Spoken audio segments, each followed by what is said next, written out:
What's up, everybody? Alessandro here from Tony'sPicks.com, breaking down these Texas Longhorns for you guys here. Super pumped about this college football season. Super pumped about these Longhorns and, the Arch Manning storyline here that we have with this team. Last year they were an elite team, got deep into the playoffs, a lot of expectations. I thought Arch should have gotten thrown in then. Quinn Ewers kind of blew the season for them all year long. I thought, like I said, Arch should have been starting. But, we'll get into this on why I don't think he started last year and, everything with Arch. But this team, a lot of talent, a lot of expectations, national championship expectations, really. And, without further ado, let's get into it. This offensive line, they got all five starters come back from last year, or at least played some part last year. They got some a left tackle there, the Trevor Gooseby. He was only a 3-star coming out from Melissa, Texas, but this kid's become, a diamond in the rough. They think, 6'7", 315, very good-looking kid, lean, skinny type build here at the left tackle spot. Athletic, it's how you want these guys to look. A lot of expectation for him. First-round draft pick, they're saying here with him. Made his first start last year as a freshman against Georgia in the SEC championship game. Held his own. The core, interior offensive lineman, not so much. 6 sacks gave up that game. They lose 22-19 there in the SEC championship to Georgia. We'll get into it there when we break that Georgia game down. Obviously, that's going to be a battle there in the trenches. The guards coming back as well, though. As I was saying, Texas, they got Neto Umazulu and DJ Campbell coming back. These guys have over 30 starts, both in their career. Then the center, Cole Hudson, 38 games career played, 13 starts last year. Big-time center there, 6'5", 308. And then they got another guy out there at the right tackle. This kid, 5-star out of Mater Dei, Brandon Baker, 6'5", 6'4". All these guys, 315, 330 pounds, all across. Arch is going to be nice and protected. Of course, they're not going to send him to a school with no offensive line and get him obliterated. It's pretty set up here for him. You'll see. We'll get more into it, obviously. But this offensive line, they were nominated as the Joe Moore Award finalists for the top 3 offensive lines in the nation last year. 25.5% pressures, 28th in the nation. All 5 starters last year allowed 3 sacks or less. Obviously in that Georgia game, they did get beat up. That was in the SEC championship game. That was regular season stats. This group, a lot of lean, long, athletic kids, able to get out and block on screens, pull. Really excited to see what they got. They got, another upperclassman backing them up. Connor Roberson, he played 18 games in his career from Westlake, Texas.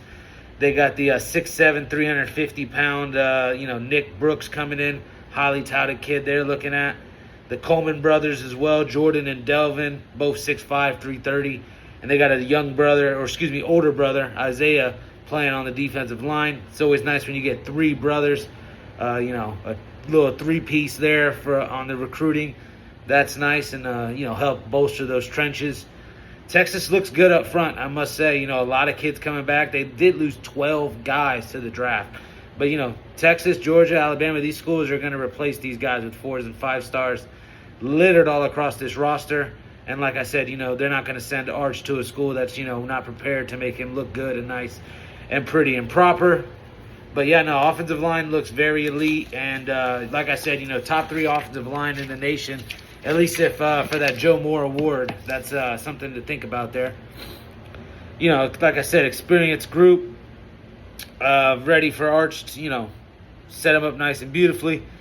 But, we'll start breaking down Arch right now because, everybody's saying number 1 pick with him. Looks to me to be the most athletic of all the Mannings to come out, maybe except Arch Sr. back in the 60s and 70s. I don't know. I wasn't alive to see those days, but apparently Arch was, a gunslinging little scrambling QB back then. But no, Arch, 6'4", 230 pounds, played basketball in high school, pretty athletic kid. Never won a state championship in high school, though. Started all 4 years. The Mannings are notorious big game chokers, overvalued, overhyped all the time when it comes to these Vegas lines. And we'll see how these lines are going to look out this year. And, if we're going to be fading the public here or, at least on the spread. I think, Texas is going to win a lot of games this year. But, on the spread, are we going to be fading them? We'll see. He's, Arch is extremely talented. There's no doubt about it. Coming from the Manning, household name, we'll see. They're not as clean cut as they like to portray here. I think they maneuvered the NIL system a little bit and the transferring system. He hadn't transferred or anything, but to go to Texas, instead of going to one of the other schools that he could have played day one at and started, as a freshman, it's a little bit of a red flag to me. I don't know. He could have started somewhere else, like I said, as a freshman, and instead he elected to sit back and stay off the field and not risk getting hurt. That's the way I look at it. And, last year he wasn't pressing for the starting job by any means. He was happy to sit behind Quinn Ewers, even though I thought he was actually better than Quinn Ewers. I think the family has told him, hey, let's try to play as minimal amount of college snaps as possible. Let's get to the NFL. If you could just possibly redshirt your freshman year, and then your redshirt freshman year, which is your sophomore year, sit on the bench behind somebody like Quinn Ewers, and then your redshirt sophomore year, which is actually your third year on school, technically your what would be junior year, eligible for the draft. If you can just play 12, 13 games there and go pro, risk as minimal of injury as possible, why wouldn't you do it? And I'm sure that's what Archie and Peyton and Eli have been trying to manufacture and maneuver here, and then sending him to a big-time school like Texas with all those big-time recruits. They know what they're doing here. And, we're going to get into it with the schedule, too. The scheduling is very rigged, I think, for Texas to look very good this year. I don't want to, Matthew McConaughey's going to be on the sideline. I'm sure there'll be another movie they'll be trying to promote. I'm not the biggest Texas fan, but I think they're going to have a good year this year. It's pretty obvious. When you look at the running backs here, like we already broke down the O-line, everything I said about them, how they're going to be battle-tested and they look good up front. The running backs, they welcome back this sophomore C.J. Baxter, 2023, 659 yards, 5 scores as a freshman. He was on the Doak Walker Award watch list, before last year, and then gets hurt in fall camp, has to sit out all year with a knee injury. He's coming back from that. Modern technology nowadays, the knee injuries aren't that big of a deal. I think he's going to be back, ready to go, possibly a 1,000-yard season out of him, which is saying much because, they got this other kid that ran for 1,000 yards last year for them, Quintravion Wisner, 1,000 yards last year, 5 touchdowns. Also, 311 yards receiving, 5 touchdowns in the air he caught. Kind of a dual-purpose back here, can do it all. Third down pass block's not bad either.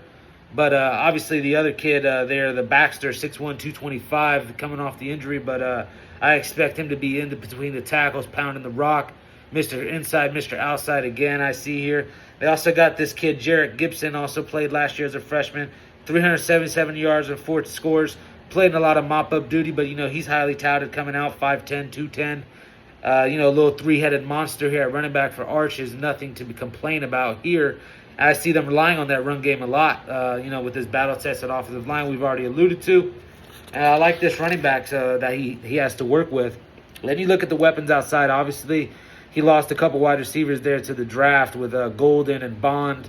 But, they replaced these guys with a bunch of 6'2", 6'3" type wide receivers out here. Ryan Wingo last year, 29 catches, 472 yards, 2 scores.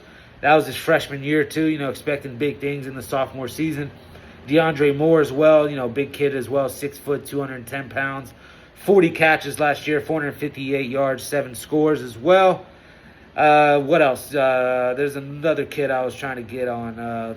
Obviously the 5-star coming in is Khalil Lockett, 6'2", 180. They're calling him the Rocket Lockett, all sorts of nicknames I'm hearing with him. Supposed to have 4.2 speed, 5-star coming in. They're excited about him. Probably put him in the return game as well. Excited to see what he's got. Then they got this other kid, Jamie French, coming in, 4-star as well, out of Houston. They're seeing he might be able to play early. And, then there's this tight end tweener type kid they got here, Nick Townsend, coming in as well. He's a tweener. He's actually, the kid out of Houston, 6'3", 235, kind of like that Shannon Sharp tweener, tight end wide receiver. Don't really know where to put him, but he's a mismatch anywhere anyways, and he's just going to get open. So I'm excited to see what that Nick Townsend kid does for Arch. I'm sure that's going to be a nice weapon for him to use. But, yeah, they also have, Jack Endries, the Cal transfer, 6'4", 245, 1,000 yards receiving in the past 2 years combined, 500 yards each, both of these years for tight ends. Not bad. Can block as well, almost 250 pounds. But, they also have this kid, Jordan Washington's going to be kind of like their goal line, H-back tight end, 6'4", 270, big kid, run blocking, mauler type. That's going to be nice here. So, plenty of weapons as well for Arch to work with. He's set up beautifully. Like I said, I'll keep hammering that point.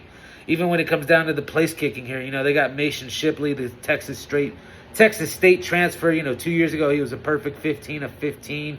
Last year, 15 of 19, hitting over 85%. Very, very good. 60-yard is his long, so he's got a big leg as well. So they're going to be relying on this kicking game if they ever need it. And then, the punter, they welcome this transfer in from Australia. This kid's gone to a couple schools now, Utah and Michigan State, and Jack Bowenmeester. But, from Australia, the rugby-style punts, I expect the special teams to be elite like every other, Power 5 or, big-time conference school here. So, on to the defense, though. This defense last year, they were ranked 3rd nationally in total yards allowed per game. Only 283 yards per game given up. Like I said, 3rd nationally.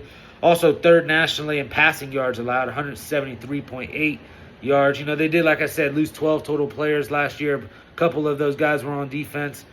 But I expect this defense to be elite like they were last year. They do have their leading tackler coming back, Anthony Hill Jr., 6'3", 240-pound linebacker, All-American, All-SEC. He's on the Bednarik Award watch list for this year. I mean, this guy's stud written all over him. First-round draft pick written all over him. The heart and soul of this defense, the Mike linebacker, sideline to sideline. Can go on and on about him. Obviously, I have a little bit of an affinity for these linebackers. It's what I used to play back in the day. This kid right here is elite as you can get, SEC as you can get. I'm excited to see what he's going to bring to the table. I think he's going to be, a special player. And then, on the edge, they got Trey Moore, 14 sacks in 2023 at University of Texas San Antonio. Transferred, obviously, into Texas last year. 5.5 sacks last year, his first year with them. Not too bad as well. And then they got this other kid, Colin Simmons, really, really highly touted coming out. Elite 5-star kid. 6'3", 240 coming off the edge. 48 tackles last year as well. As a freshman, expected to see a lot of good things out of him coming off the edge as a sophomore year. Draft next year will be littered with a lot of these kids that I'm naming here. Elite pass rushers, they got a bunch of depth as well, like Georgia and Alabama does. These guys, 5 stars and 4 stars, like I said, litter all around. It's just a matter of if we're going to be able to coach them up and if we're going to get the experience or if they're going to be ready to play right away. A lot of question marks, but a lot of talent. That's the only way I like to put it. But then, at the Mike linebacker spot, I was alluding to Anthony Hill. But, they got this Liana LaFou, 6'1", 228, third down situation type linebacker, almost like a safety there in the box. Elite tackler out in space as well, though. 50 tackles last year on the season. And, Elijah Barnes, big hot shot coming in as well as a freshman. He's trying to get some playing time. I don't know if he'll get a lot there with Hill in there in the middle, but, 6'1", 245 as a freshman coming in. I heard he's power cleaning over 350 pounds. So he's going to try to, rub shoulders with these linebackers, get in the mix there. Like I said, this front seven's looking elite, man. I'm going to get into this defensive line. On the edge, they got the senior coming back, Ethan Burke, 6'6", 270. Plays more of that 5 technique, head up on the tackle there, rushing off the edge. Big space eater, blocking up 2 gaps. Same thing with these defensive tackles. They got 2 senior transfers, Cole Brevard, Travis Shaw. These guys are massive, 6'5", 340, 350 pounds. Both, I said, 6'5", going to be playing the 1 technique and the 3 technique. Super excited to see what they will do, if they will come across and, make some havoc. Big-time transfers they got there. They'll have Alex January as well rotating in. He's another big kid, 6'4", 6'5", backing them up. 6'3", 313, Murad Watson, the transfer from Syracuse. So they're rolling about 5 deep at D tackle. They're going to be fresh all the time. And like I said, huge, big, old, ugly guys, 6'5", 350 pounds, rushing after you. It's not going to be fun. The SEC is littered with these type of guys. At least Texas knows if we're going to join the SEC, we got to get mean up front. And they look like they will be.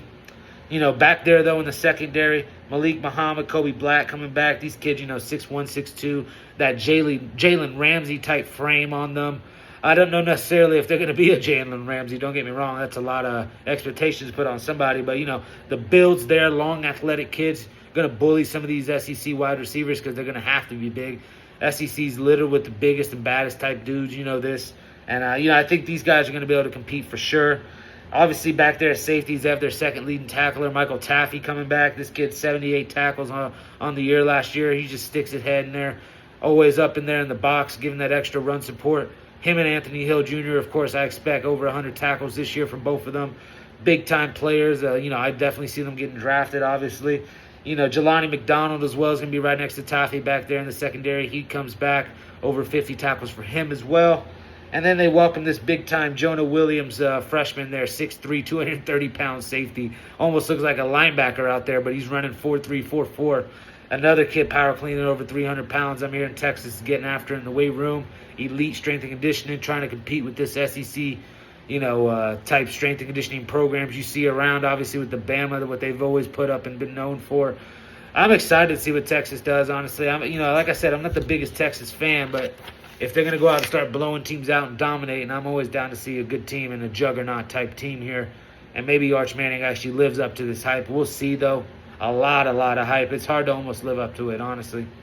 But, yeah, let's get into the schedule. Like I said, elite team, I'm thinking, this year. They do start the year off at Ohio State. Ohio State, obviously, the defending champs. A lot of expectations for Ohio State, as always. They lose the quarterback. They lose the Ohio State, Julian Sand. Had a lot of question marks at quarterback, lost a lot in the draft last year. I think Texas is a little bit more prepared for this game. Give me Texas there to win that. They're 3-point dogs, actually, at Ohio State. I understand Ohio State's defending national champs. I just think that's the reason why they're 3-point favorites. I think you go with Texas there in that first game. And they start the year off 1-0, and everybody's excited about this season, obviously, with Texas and the big expectations. They look like they're going to meet them, obviously, already, beating Ohio State week 1. Of course, they get 3 cupcakes right after that. San Jose State, UTEP, Sam Houston State. Are you serious? They're in the SEC, and this is their non-conference schedule. It's ridiculous. I don't even know how they allow this.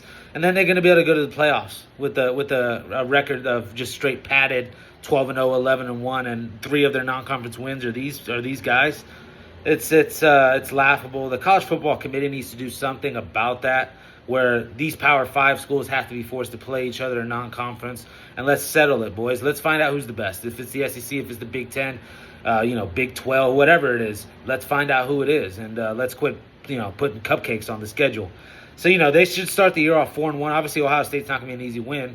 Ohio State's still Ohio State. I think they win that game, though, and then they follow up with 3 cupcake wins. So, now you're looking at 4-0 playing Florida. They got to go to Florida. And, it's notorious. Peyton never beat the Florida Gators at all his time at Tennessee. I think Arch, avenges him here. I'm going to be high. I'm going to keep repeating myself. I'm not high on my Florida Gators. You guys know I'm a huge Florida Gator fan. But at the end of the day, I call it as I see it. It's the show me state here with Florida. I'm going to keep repeating that until they, show me something. Lagway and all these guys. I can see Lagway putting some points up here. But, like I said, Texas has an elite defense. They may force him into a couple mistakes. And obviously everything is nice and padded for Arch. Give me the Texas Longhorns to win that game. They would now be 5-0. They'll be playing the next game, Oklahoma in Dallas. Obviously I'm not too high on this Oklahoma team either there with Hawkins at quarterback. I think he has a couple years of development that he needs under his belt. I like the talent. I think he's got a lot of athleticism, obviously, and, good arm. I think a couple years, like I said, he can be really something. He was highly touted coming out. I think Venables is going to draw some things up, try to confuse Arch. Don't get me wrong. I just think Texas is too much there, and, they beat the Oklahoma Sooners in Dallas. So then, they play at Kentucky. Here goes their – wait until you see their conference schedule, how cupcaked it is already. Florida and Oklahoma is not necessarily, to me, the most elite SEC teams you could play. So, they start off with 2 easy kind of wins there, in my opinion. And then they play at Kentucky, another easy win. Then they play at Mississippi State, another easy win. Obviously, Mississippi State with the Cowbells is never an easy place to play. But, come on, it's Mississippi State. Okay, so that's what? 1, 2, 3, 4, 5, 6, 7-0 after the Mississippi State win. Then they got to go in between the hedges and finally play a competitive game. At this point, Kirby will have a whole entire smorgasbord of film to go look at and dissect and try to find a game plan to stop Arch Manning. And I think he does. Obviously last year that 22-19 game says a lot. I think, UGA can do something similar here and get that win. It's very possible that, UGA possibly loses to Alabama, or, it's going to be this little three-headed race. Only way I can really describe it, between Bama, Texas, and Georgia, I think, in the SEC this year. I've heard other people get high on Ole Miss or maybe LSU. They're always there, A&M and Florida. I don't know about Florida, though, but, a lot of the schools, people getting talked about, or people are talking about deep SEC, they're saying. But, we'll see. I think it's more of a three-headed monster. But, yeah, I'm going to give Texas that loss to Georgia there. I just, in between the hedges is always a hard place to play. But then the next week they got to go play Arkansas at home. A game, Arkansas-Texas has always been a big rivalry. Taylon Green at quarterback for Arkansas. He's super athletic, big guy too, 6'5", 6'6". He's not easy to bring down.